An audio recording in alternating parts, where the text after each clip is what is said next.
Assalamualaikum warahmatullahi wabarakatuh. Bismillahirrahmanirrahim. Alhamdulillahirrabbilalamin. Assalatu wassalamu ala asrafil anbiya wal mursalin Sayyidina wa maulana Muhammadin wa ala alihi washabihi ajmain. Amma ba' Rabbi shrah li sadri wa yassir li amri wa hlul 'uqdatam min lisani yafqahu qawli. Perkenalkan, nama saya Muhammad Ferdian Febriansah. Saya dari kelompok 4 akan mempresentasikan atau memaparkan sebuah materi yang berjudul tentang keadaan memaksa atau permats dan resiko sebagai ketentuan-ketentuan umum dalam kontrak, yang mana ini ada untuk memenuhi salah satu tugas mata kuliah hukum perikatan dengan dosen pengampu Ibu Dr. Muzalifah SPI, SPDI, MSI, yang mana latar belakang dari permasalahan ini adalah perjanjian merupakan suatu hubungan hukum yang bersifat milik antara dua orang atau lebih. Atas dasar itu, salah satu pihak mempunyai hak atau kreditur dan pihak lain mempunyai kewajiban atau debitur untuk mencapai sesuatu. Dalam perjanjian, jika debitur lalai melaksanakan kewajibannya dengan sukarela dan dengan iktikad baik, kreditur dapat meminta bantuan hukum untuk menekan debitur agar memenuhi kewajibannya. Risiko berarti kewajiban untuk memikul kerugian jika ada suatu kejadian di luar kesalahan salah satu pihak yang menimpa benda yang dimaksudkan dalam kontrak. Di sini berarti beban untuk memikul tanggung jawab dari risiko itu hanyalah kepada salah satu pihak saja. Peristiwa risiko berpokok pangkal pada terjadinya suatu peristiwa di luar kesalahan satu pihak yang mengadakan perjanjian. Selanjutnya A. Dasar hukum overmatch. Ketetapan tentang overmatch keadaan memaksa dapat dilihat dan dibaca dalam pasal 1244 KUH Perdata dan pasal 1245 KUH Perdata. Pasal 1244 KUH Perdata ini berbunyi, debitur harus dihukum untuk mengganti biaya, kerugian, dan bunga bila tak dapat membuktikan bahwa tidak dilaksanakannya perikatan itu, atau tidak tepatnya waktu dalam melaksanakan perikatan itu disebabkan oleh suatu hal yang tidak terduga yang tak dapat dipertanggungjawabkan kepadanya, walaupun tidak ada itikat buruk padanya. Selanjutnya, dalam pasal 1245 KUH Perdata itu berbunyi, tidak ada penggantian biaya, kerugian, dan bunga bila karena suatu keadaan memaksa atau karena hal yang terjadi secara kebetulan debitur terhalang untuk memberikan atau berbuat sesuatu yang diwajibkan atau melakukan sesuatu perbuatan yang terlarang olehnya. Ketentuan ini memberikan kelonggaran kepada debitur untuk tidak melakukan penggantian biaya, bunga, dan kerugian kepada debitur disebabkan suatu keadaan yang berada di luar kekuasaannya.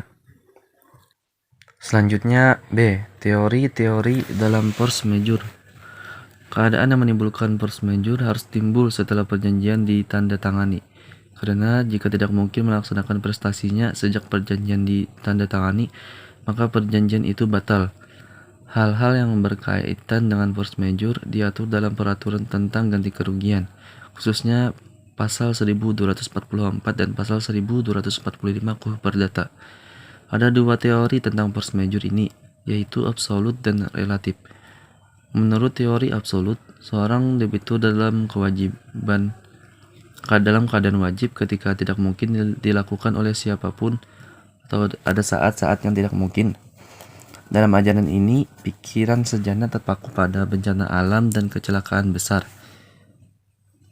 Sedangkan berdasarkan teori relatif, apabila debitur masih mungkin melaksanakan prestasi, tetapi dengan kesukaran atau pengorbanan yang besar, maka keadaan memaksa itu ada. Misalnya, pengangkut perlu mengangkut barang ke kreditur. Kemudian C. Akibat hukum dari force majeure.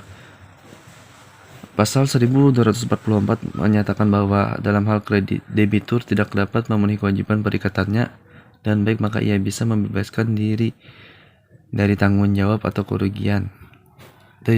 kerugian kalau ia berhasil membuktikan bahwa munculnya peristiwa yang menghalangi prestasi sehingga debitur tidak dapat memenuhi kewajiban perikatannya dengan baik atas bagaimana mestinya tidak dapat diduga sebelumnya, dan ia pun tidak punya andil dalam munculnya peristiwa halangan itu. Debitur pada waktu menutup perjanjian sudah menduga atau dapat menduga bahwa peristiwa yang menghalangi prestasi akan muncul, namun ia tetap menutup perjanjian itu. Dan apabila peristiwa tersebut benar-benar terjadi, maka hal tersebut patut untuk dipertanggungjawabkan kepada debitur. Selanjutnya, D. Keterikatan risiko terhadap keadaan memaksa atau overmatch. Ada banyak pengertian tentang risiko atau risk. Sampai saat ini masih tetap beragam pengertian ilmiah dari risiko. Antara lain, yang pertama itu A. Risiko dalam hukum perjanjian, yang mana merupakan kewajiban memikul, kewajiban yang disebabkan karena suatu kejadian di luar kesalahan salah satu pihak. Kemudian B. Risiko merupakan suatu kewajiban memegang suatu kerugian yang disebabkan oleh suatu peristiwa yang tak terduga. Ini menurut Kamus Hukum. Adapun C. Menurut Abbas Salim yang mengungkapkan bahwa risiko merupakan ketidakpastian atau uncertainty yang mungkin melahirkan peristiwa kerugian atau loss. Kemudian D. Adapun Herman Darmawi yang berpendapat bahwa risiko merupakan penyebaran atau persimpangan hasil aktual dari hasil yang diharapkan. Jadi, dari beberapa pengertian di atas dapat disimpulkan bahwa risiko adalah suatu ketidakpastian yang mungkin akan terjadi, yang berakibat kerugian berada di luar kesalahan di antara para pihak. Macam-macam risiko. Risiko dapat dibedakan dengan berbagai macam cara, yaitu yang pertama, menurut sifatnya, risiko itu terbagi menjadi 5 macam. Antara lain, A. Risiko yang tidak sengaja atau risiko murni adalah risiko yang apabila terjadi tentunya menimbulkan kerugian atau terjadinya tanpa disengaja. Misalnya, risiko terjadinya kebakaran, bencana alam, dan pencurian. Kemudian B. Risiko yang disengajai atau risiko spekulatif adalah risiko yang sengaja ditimbulkan oleh yang bersangkutan agar terjadinya ketidakpastian memberikan keuntungan lebih kepadanya. C. Risiko fundamental adalah risiko yang penyebabnya tidak dapat dilimpahkan kepada seseorang dan yang menderita orang banyak, misalnya banjir dan angin topan.